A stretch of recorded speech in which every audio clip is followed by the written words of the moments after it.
السلام علیکم درنو لیدونکو ښه راغلاست په خیر راغلی په دې هیله چې تر دې مهاله روغ او جوړ او صحتمنده به وئ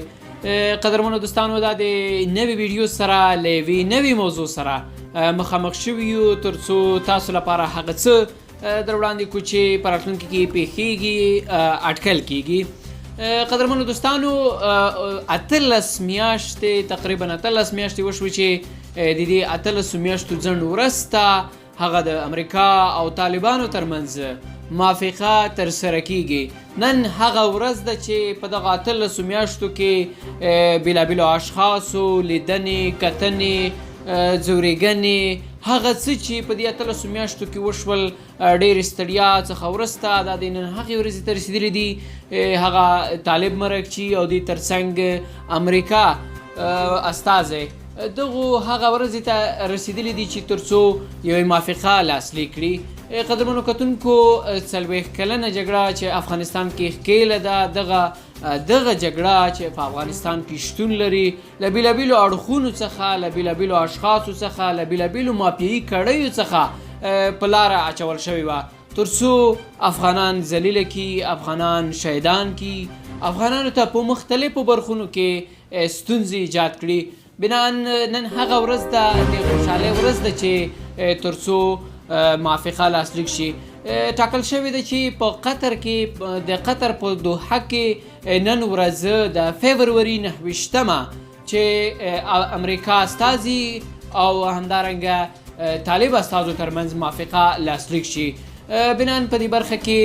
د 2 اونیو په لړ کې بیا کله چې موافقه لاسلیک شي د 2 اونیو په لړ کې بین الافغاني خبرې پیل کیږي کله چې بین الافغاني خبرې پیل شي په همدې محال کې بیا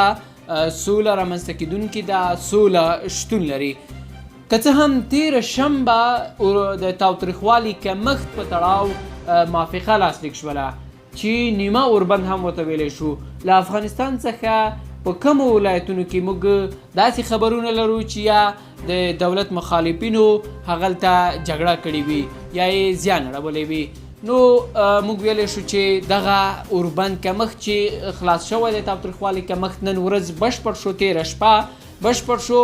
په ښه توګه موږ ډېر کلک ترې ملاتړي یو ټول افغان ولس ترې ملاتړی و او تل یې قدرداني کوي د دغه ورځو همدغه رقم همدا شان ورځې دي تل په افغانستان کې وي د تاوتریخوالی دی کم وي نو موږ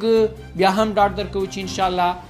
نن ورځ به د طالب استازو او امریکا ترمنځ تړون لاسلیک کیږي د افغانستان د یو پرمختګ په لور روان ده افغانستان د یو ښېرازۍ په لور روان ده هغه افغانانو چې تل به یې په خوله کې سوله وه ظلم مخنیوی و همغې ورځې همغې شیبو ته رارسېدلي یو